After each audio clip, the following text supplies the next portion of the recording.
Сәлем балалар, бүгін бізде сабақта әдебиеттік оқу 3-ші сынып 35-ші сабақ.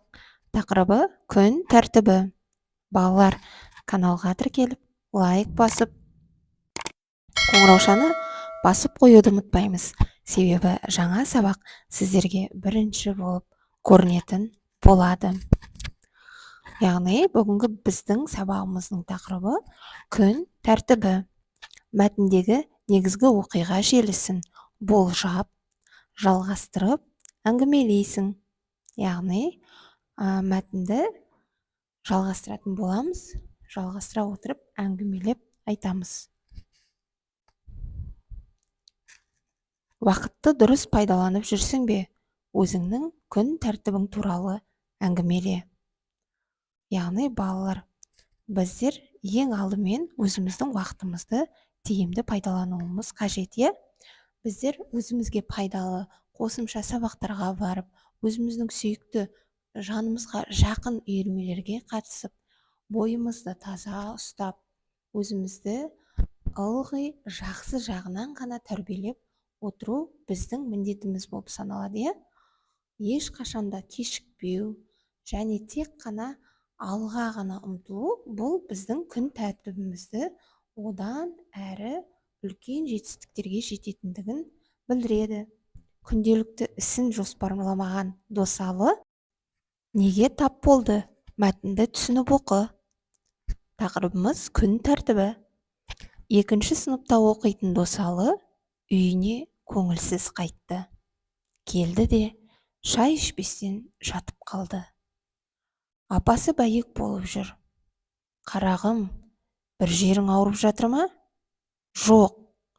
Ендіше, неге жатырсың? Шайыңды ішпей. Ойланып жатырмын. Ойланып? Апасы аң-таң. Мынадай байсалды жауапты күтпеген. Ақшыбық апа қайта мазаламады. Ойланғысы келіпті. Ойлансын. Есеюдің басы. Есі кіріп қалған екен-ау қарашығымның. Шайды жиыстырды да жұмысына кетті.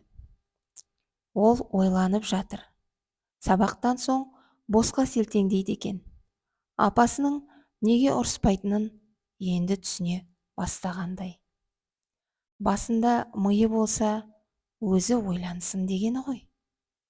Мана сабақ үстінде алғаш рет өзінің жалғыз екенін аңғарды.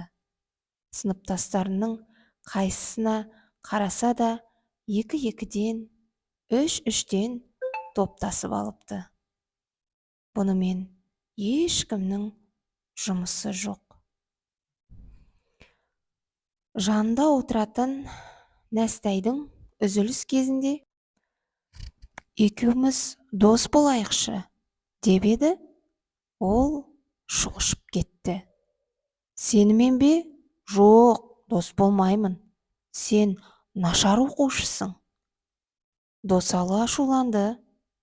Содан үйге қайтқанша томсырайып отырды.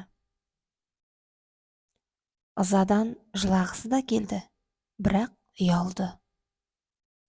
22 оқушының бәрінің бетіне үміттене қарап еді, аяушылық білдірген бірі болмады. Ешқайсысы көңіл аударар емес.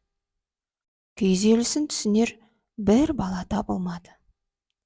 Жақсы оқу үшін не істеу керек? Оқушылардың бәрі де далада жүреді. Сабаққа қашан әзірленеді сонда? Есіктен апасы кіріп келе жатты. Ұшып түрегелді. Апа, деді. Сосын менімен, балалар неге дос болғысы келмейді? Үлгерімі нашар баламен кім дос болмақ?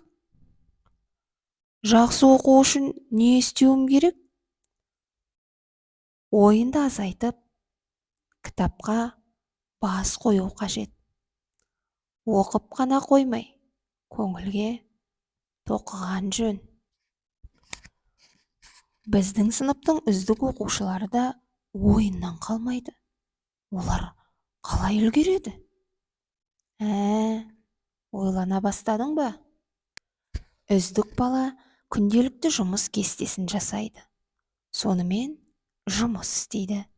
Соған дағдыланып, сабақты да, жұмысты да тиянақты атқарады. Досалының есіне кеше мұғалім айтқан бір әңгіме түсті.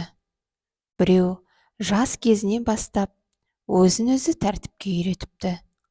Таңертеңнен ұйқыға жатарға дейін уақытты бөліп, әртүрлі жұмыс істепті. Соған бойы үйренген ол есейе келе атақты адам болыпты. Қартайған шағында да сол қалыптасқан тәртіптен айнымаған. Оның достары орасан көп болған шығар, деп ойлады Досалы. Қолына қалам алып, жазу үстеліне отырды. Күн тәртібін жасауға бел буды. Мәтіннің авторы Жолтай Әлмешев. Ал енді балалар, үшінші тапсырмаға назар аударайық. Досалының іс-әрекетіне өз көзқарасыңды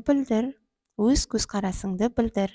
Оған күн тәртібін жасауға көмектес. Балалар, Досалы күн тәртібін құрмағандықтан, оның көп уақыты ойын ойнауға, яғни бөлінді. Енді біз бірге күн тәртібін жасауға Досалыға көмектесейік.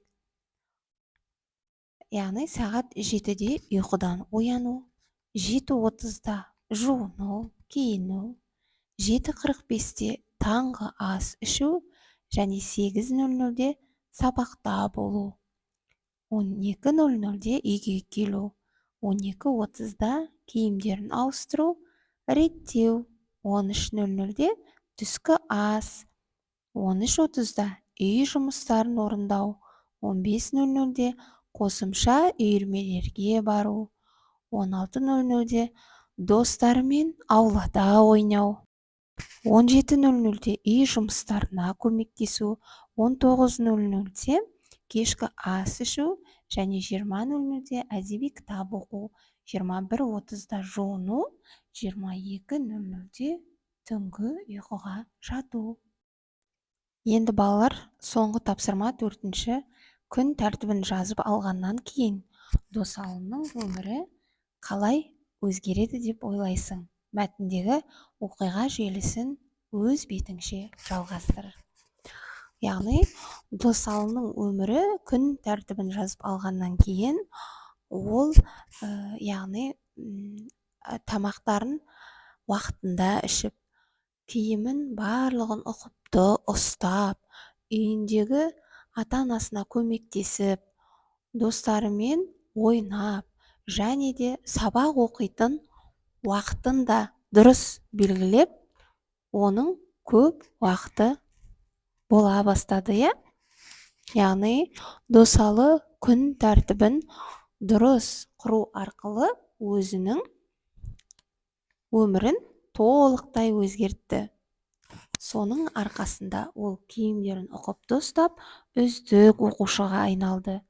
Және де оның достары көбейе бастады. Балалар, осымен бүгінгі біздің сабағымыз аяқталды. Сау болыңыздар.